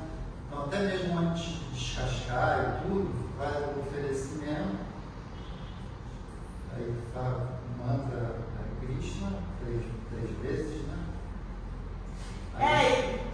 E não pode experimentar, não pode comer dentro da cozinha, porque ali é onde a gente, uma questão de higiene também, né? Mas ali a gente está preparando um alimento para Deus, então eu não vou ficar comendo ali, tipo, quem está comendo ali é Ele, né? Eu não vou ficar comendo ali no mesmo ambiente, né? Então vocês só comem caçada. Só comemos mais nada. O que é aí a gente volta no tempo, lugar e circunstância, né? Do início da aula, que a ideia é que a gente só consiga comer caçada, ou seja, eu preparei o alimento que foi oferecido a Krishna e é dele que eu me alimento. Mas vamos lá, tempo, lugar e circunstância. Eu trabalho fora, não tenho tempo. Como é que eu faço? Posso comer um alimento com alho e cebola que foi preparado com uma consciência de não oferecer para Krishna lá fora? Se você não tem outra opção, eu, por exemplo, faço isso. Uma devota veio conversar comigo, inclusive, semana passada, ela também é professora, e aí ela falou assim, Krishna, eu estou começando, eu estou seguindo as regras de só comer praçada, e eu vejo que isso está começando a prejudicar a minha saúde. Eu falei, por quê? Não, porque eu não como nada na rua, só como o que eu preparo em casa, ofereço a Krishna. E nem sempre dá tempo. Aí quando não dá tempo, eu fico sem comer. Eu falei, gente, mas você vai ficar doente. Ela, não, já estou ficando doente. Eu falei, então não faz sentido. Ela falou, mas você come na escola? Eu falei, claro. Aí eu trabalho na escola pública e na hora do almoço, sei lá, tinha a última vez era arroz, feijão, frango e purê de abóbora. Aí a moça fala, o que você quer? Eu falei, só não quero frango. Aí eu falo pra ela, o feijão você temperou com alguma carne? Ela, não, só com alho e cebola. Aí eu, aí eu, vamos lá, o feijão é uma vez só na semana que eu almoço na escola, né? Nos outros dias eu almoço aqui. Mas assim, eu não sei como é pra você, né? Mas depois que eu entrei pra consciência de Krishna, quando eu comia no meu trabalho, passava mal. Então, não é que eu passava mal, mas eu me sentia meio aérea, assim, meio desconectada mesmo. Vibracionalmente. Talvez você seja mais sensível com essa vibração, né? Eu sentia que... Eu sinto uma diferença. No dia que eu almoço na escola, o feijão com alho e cebola, o alimento que foi feito com outra consciência, eu sinto assim um peso. Isso. E não é tão gostoso quanto praçada. Mas eu não deixo de comer porque eu falava assim, não, nos dias que eu vou trabalhar, eu como trabalho. Mas eu preparo tudo. O certo seria eu ser mais austera, né, me organizar melhor para preparar meu alimento e levar. Mas enquanto eu ainda não sou, eu vou pedir para tirar o franguinho e comer lá o arroz, comer arroz, feijão e purê de abóbora com alho mesmo. Nessa situação, como é que você faz para oferecer? Então, aí essa sua pergunta, aí eu ofereço como se eu estivesse oferecendo um alimento preparado por mim. Eu ofereço o prato na hora, que é o próximo slide. Vamos lá então, porque nosso tempo está acabando. Não deixo de oferecer de jeito nenhum. Mesmo que eu compre um bombonzinho do sonho de valsa no mercadinho, eu vou oferecer para Krishna. Por que oferecer a Krishna se ele tem tudo? Eu trouxe uma pergunta provocativa. Por que oferece para Krishna se ele tem tudo? Ele que possibilitou tudo isso acontecer, né? Tipo, ele deu a força para a chuva para alimentar, deu a água, o fogo. É o mínimo que você pode fazer. É o mínimo que você pode fazer, oferecer para ele. Você, qual é o seu nome? Luciene. Luciene, por que oferece o alimento para Deus se ele já tem tudo? Ele não precisa, ele não come. Ensina a purificação. Dele ou nossa? Nossa. Para aquele alimento ficar purificado. E você? É um ritual, né? Tipo, de você dar um pouquinho seu em troca, em agradecimento, em gratidão. Eu acho que na cultura védica se chama yagna, não é? Jagya. Se escreve yagna, mas se fala jagya. É mal traduzido de sacrifício, mas é uma coisa, é um retorno, né? Teu, assim, para eles. O Bhakti Yoga, gente, é esse processo que a gente aprende a criar uma relação amorosa com Deus. Então, não é porque ele tem tudo. Imagina que você tem um pai rico que ele tem tudo. Você não vai dar um presentinho para ele de aniversário só porque ele tem tudo? E o seu carinho, o seu amor, sua devoção, sua consideração, sua lembrança com ele? Então, não se trata disso. Se trata de você demonstrar o seu amor e carinho, sua intenção amorosa com ele. E aí, outra pergunta que o pessoal faz muito: posso só cantar Hare Krishna para oferecer? Ou tem um mantra? E a pergunta agora para finalizar mesmo, que já passei do horário que o Gora me pediu para fechar. Gente, posso só cantar Hare Krishna para oferecer? Pode, tá? O importante é a intenção ali, amorosa, de oferecer aquilo para Deus antes de você comer. Porém, Prabhupada nos ensinou um mantra.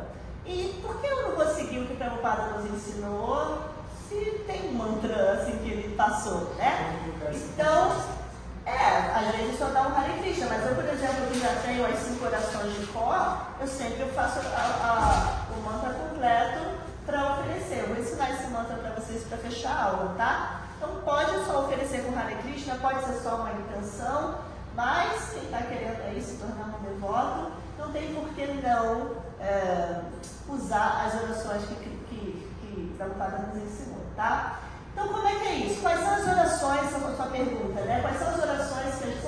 São 5 orações, tá? Que a gente faz para oferecer o alimento. Primeiro, eu faço uma oração ao meu Guru, uma oração a Prabhupada, uma oração ao Senhor Chaitanya, uma oração a Krishna e termino com Mahamantra. Meu Deus do céu, tô com fome, como é que eu vou fazer? Tô fechando, Gora, coisa de 2 minutos. Então, só para explicar aí, por que eu primeiro faço uma oração ao meu Guru e a Prabhupada antes de orar a Krishna? Porque tudo na consciência de Krishna eu dependo do meu Guru.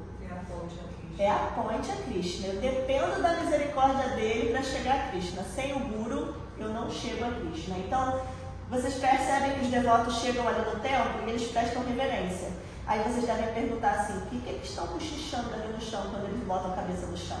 É a oração ao Guru. No altar, você vai fazer alguma coisa? Tudo primeiro é oração ao Guru. Vai oferecer um alimento? Primeiro pensa no seu Guru. em Prabhupada, que é o guru de todo mundo da ISKCON. E só depois eu posso chegar a Krishna. E aí, Prabhupada nos ensinou a orar primeiro para o Senhor Chaitanya, que é a última encarnação de Krishna, que a missão que nós seguimos é a dele, e por último ao Senhor Krishna, a suprema personalidade de Deus, e fecha com Mahamantra, tá? Então eu faço todas essas orações, medito em todos eles, oferecendo esse alimento com grande devoção. São eles, vou falar em sânscrito, depois eu vou falar em português para vocês, para a gente fechar a aula, tá? Namo Vishnu Pada. Desculpa. Quem não tem um guru ainda, pode pular o 1 e fazer só o 2, 3, 4, 5. Só Prabhupada, Chaitanya Krishna Mahamantra. Então eu vou fazer como eu faço o primeiro ali, do meu guru, Chandramukha Swami, tá? A gente vai botar esse slide no grupo, tá? Em PDF. Namo Vishnu Padaya Krishna Prestaya Bhutale Srimata Chandramukha Swami Tinamine. Namaste Guru Prestaya Hridayananda Padashriya Prabhupada Karuna Shakti Pitasara Prasarine. Namo Vishnu Padaya Krishna Prestaya Bhutale Srimate Bhakti Vedanta Swami Itinamine. Namaste Saraswati Devi Guravani Pracharine Nirvishesha Shunyavari Pastachari Shatarine. Namo Mahavadanyaya Krishna Prema Pradayate Krishnaya Krishna Chaitanya Nama Guru Krishna Maha. Namo Brahmanya Devaya Brahmana Hitaya Chaja Garitaya Krishnaya Govindaya Namo Namaha. Tá errado ali, né? Hare Krishna, Krishna Krishna, Hare Hare, Hare Rama, Rama Rama, Hare Hare. O último faz 3 vezes? Na verdade tá certo, eu aqui li. Não, a gente faz uma vez só de cada. Hare Krishna, só uma vez. E aí agora a tradução de tudo isso. Primeiro para o meu guru, ofereço minhas respeitosas reverências à sua divina graça Chandramukha Swami, que é muito querido pelo Senhor Krishna, por ter se refugiado em seus pés de lótus. Reverencio o meu querido mestre que está refugiado aos pés de Hridayananda Maharaja, que é o mestre dele, ou no refúgio de cujos pés encontro bem-aventurança no coração. Pela potência da compaixão de Srila Prabhupada, ele está distribuindo o conhecimento essencial da Bhagavad Gita. Agora eu oro para Prabhupada. Ofereço minhas respeitosas reverências à sua divina graça, Bhaktivedanta Swami Prabhupada, que é muito querido pelo Senhor Krishna por ter se refugiado a seus pés de lótus. Nossas respeitosas reverências a ti, ó mestre espiritual, servo de Saraswati Goswami, estás bondosamente pregando a mensagem do Senhor Chaitanya Deva e libertando os países ocidentais que estão repletos de impersonalismo e niilismo. Agora eu oro para Chaitanya, ó encarnação mais magnificente, és o próprio Krishna aparecendo como Shri Krishna Chaitanya Mahaprabhu. Assumiste a cor dourada de Srimati Radharani e estás distribuindo à vontade o amor puro por Krishna. Ofereçamos nossas respeitosas reverências a ti. E por último eu oro a Krishna, meu Senhor, és o bem-querente das vacas e dos brahmanas, és o bem-querente de toda a sociedade humana e do mundo inteiro. Por isso que as pessoas perguntam, pode só cantar Hare Krishna? E depois a gente canta o Mahamantra e espera 5 minutinhos para Krishna comer ali, simula e tal. E agora a gente pode saborear esse alimento purificado. Eu encontro naquele livro de canções Vaishnavas. É isso então, gente. Alguma dúvida final? Tudo certo? Tem uma canção que cantam também, a letra não é muito... essa música a gente canta antes de comer. Essa é o que você canta para oferecer. Então tá. Aí tem mais uma canção que a gente canta antes de comer, mas essa fica para o próximo palestrante. Sharirama Tejal. Hare Krishna. Obrigada.